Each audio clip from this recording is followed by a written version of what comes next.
Okay, welcome back to Inbox Academy. I'm very excited today to introduce you all to Jordan. Jordan has been a student in Inbox Academy. She's a conversion copywriter, and today she's going to be sharing her story with us. So, Jordan, can you introduce yourself? Tell us a little bit about who you are, what you do, and maybe kind of where your business was at before you even stumbled upon email marketing and Inbox Academy.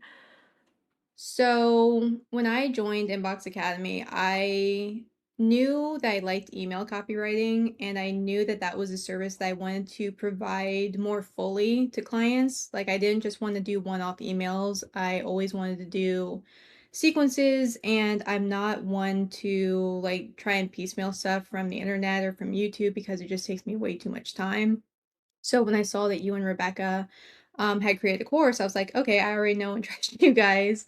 So that just seemed like a great opportunity to learn every single thing that I possibly could about email marketing without like going down the YouTube university rabbit hole, or, trying to figure out stuff on your own is so difficult and it's so time consuming, especially when you don't have like a community to ask questions. It feels like you're just like waiting around in the dark. um, so that's basically how I ended up joining. It was pretty much a no-brainer because you guys offered like everything A to Z email marketing, especially the back end of it. Which also like I had no interest of trying to figure out on my own. So yeah, so basically I just knew that I wanted to offer that service to clients, and that's why I signed up.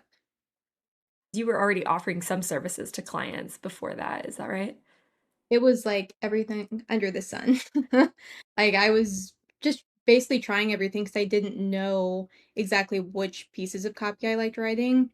Which I feel like so many people get into copywriting and they feel like they need to niche down into a specific type of project. And I mean, like, until you start doing it, like, you don't really know what you like doing.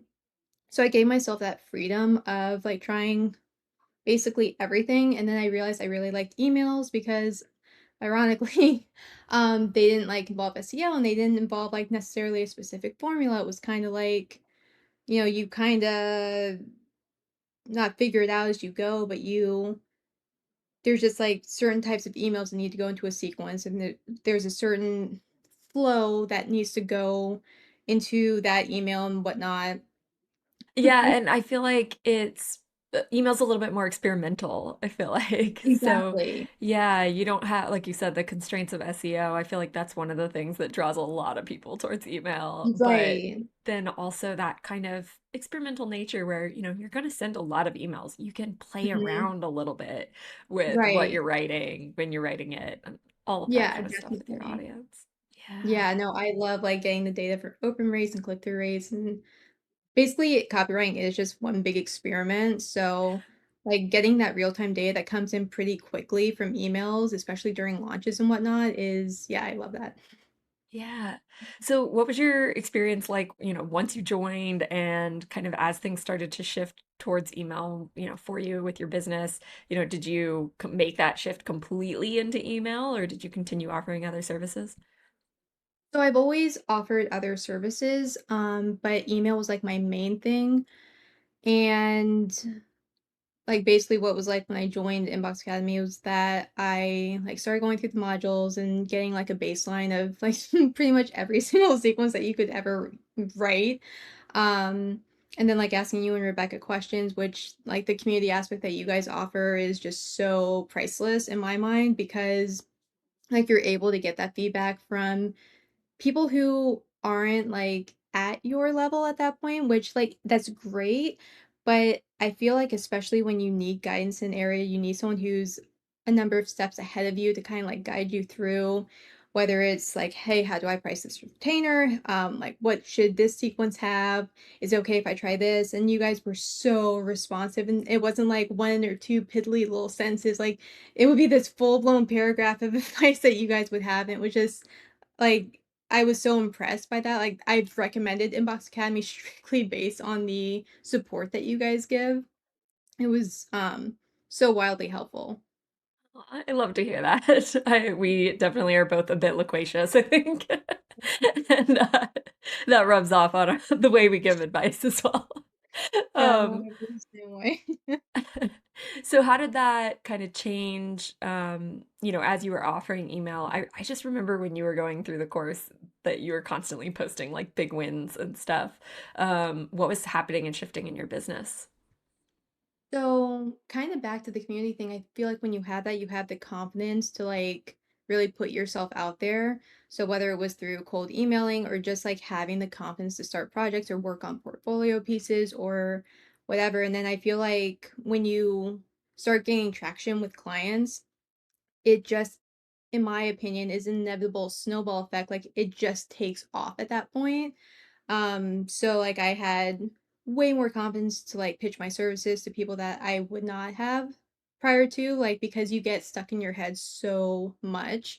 But I was just like, the worst thing that anyone can ever say to you online is no or whatever. And like you'll never talk to them again. So who cares? So like I guess getting rid of that barrier and just pitching people like so many people like eventually it's going to land and you're going to just gain so much confidence, especially as you get more and more projects under your belt. Then you reach out to, people that were like dream clients, and then you secure a dream client, then it just snowballs from there. Yeah. So were you landing those dream clients for you? Are there any that you can share with us? I know that sometimes you can't. Yeah. Probably not that I can share, but like I feel so lucky that every client that I've worked with through copywriting has just truly been a dream client for me because they've been so easy to work with and they've even become friends. Mm. I feel like when you work with clients long term, like they're not, you know, like one-off emails or something like that, which no one should ever probably do, but like when you develop a relationship, it's so priceless. Like I started offering more sequences and various types of email packaging to clients, and that was a really big thing because previously I had just been offering like one-off small things just because like you're trying, anything to see what sticks and what you like. And so I started securing projects that were, sequences and bigger and bigger projects that just snowballed into, long-term working relationships and just a lot of really great things. So awesome. So what's your favorite kind of project to work on now? So right now it's launch copy. I definitely has a special place in my heart. I love sales sequences. And pre-launch sequence, basically anything to do with a launch. Like I'm so like enmeshed in it because again, it's truly like an experiment because you see that data so quickly and then you can get, data on, why people didn't buy or, what needs to be tweaked for the next time. And launches for me are by far one of my favorite things to write. Um, like I said, especially those sales sequences. So would you share with us like what is your typical work week like now? How many days are you working or hours and how many projects are you trying to fit in there?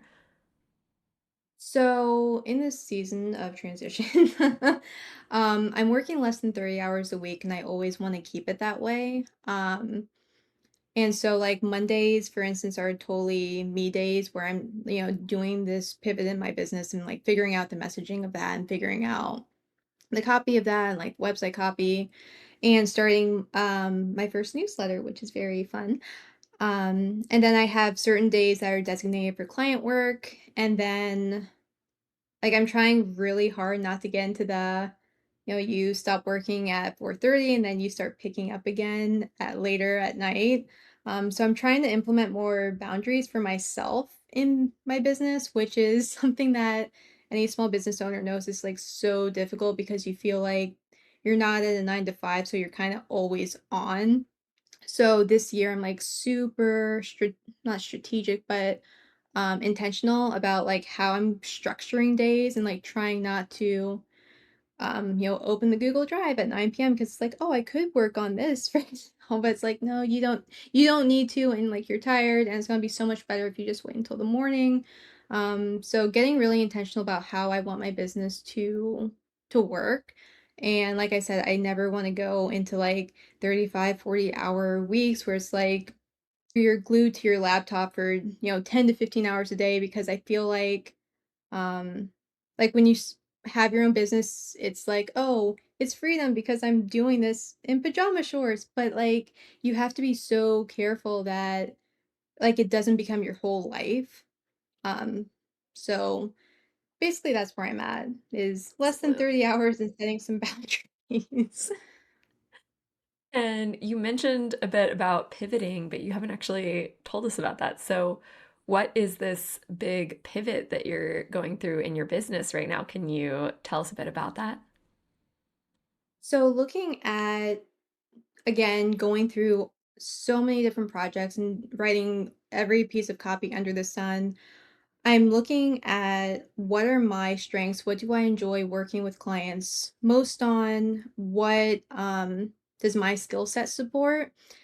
And when like this wasn't just like a brief period of time, like this took me a while to get to, but um I realized when you have something like website copy, that's your virtual business card. Everybody really needs like stellar website copy, and they're typically longer projects. Well, they should be longer projects. And that really works for me because I am the type of person where just steamrolling my boundaries. Like if I'm walking the dog at night, like I'm thinking about the headline that can go on the homepage or on a sales page or anything like that. Like I like to think things over, which may or may not be healthy, but like your first output is generally not your best.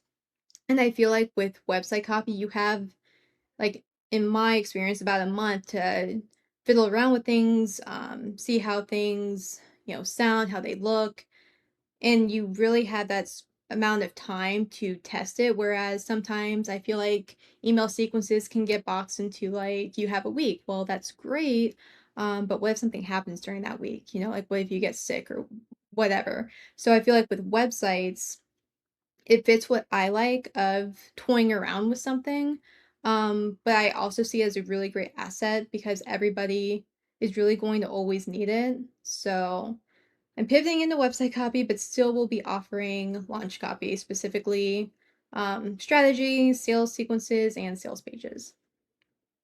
Nice. I love that. And I love that, following along and like you mentioned that you're going to be launching your own newsletter as well. So it's like all the skills that you collect along the journey, they never go Exactly. away, right? They all support. Never, no, and that's why, like, with email marketing, it's not only something, like, that you can offer to clients, it's something that is so essential to your own business.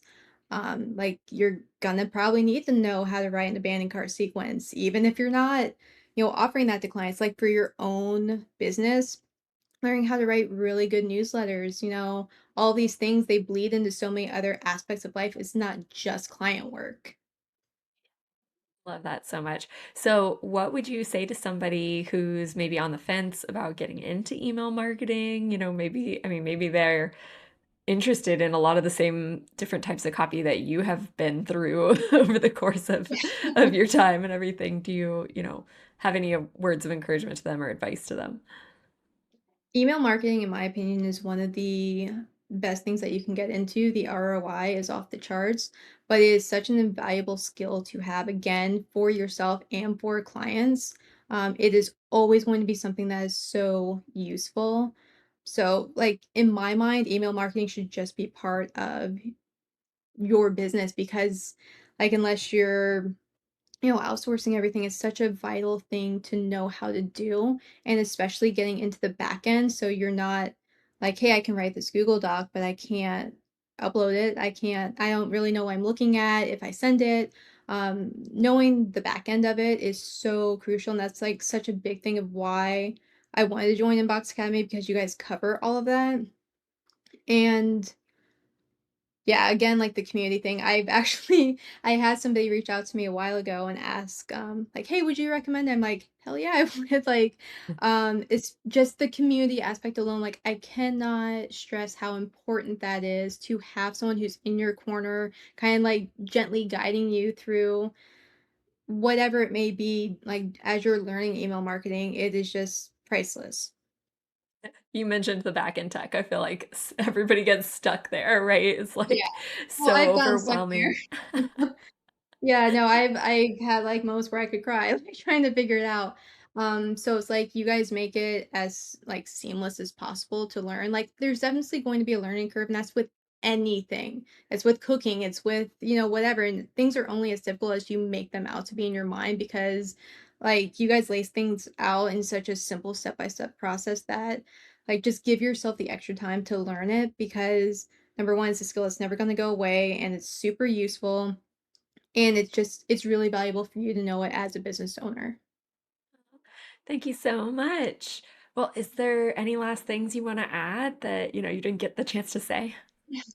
Um, no, I mean, like, I Inbox Academy to me is like your one-stop shop for email marketing. There's not like, "Oh, learn how to write really great emails," and then, like, go find a course that's gonna teach you how to, like, do the techie stuff, or find a mentorship that's going to, like, teach you how to, like, navigate the business side of it. Like, you guys have the all-in-one, aspect of it, which is what I think makes you guys stand out so much, and also, like, you can tell that you guys genuinely care about who's involved in Inbox Academy, which is just, like, I keep saying it, like, it's priceless, it really is.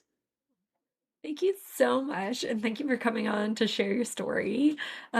We really appreciate having you on here. We're just thrilled to, share what you're doing and everything that you've accomplished with the world. So, if for Mhm. anybody who's interested, we will have Jordan's information linked in the description below. And if you're interested in Inbox Academy, you can always find us at inboxacademy.co. All right. Thanks, guys. Bye.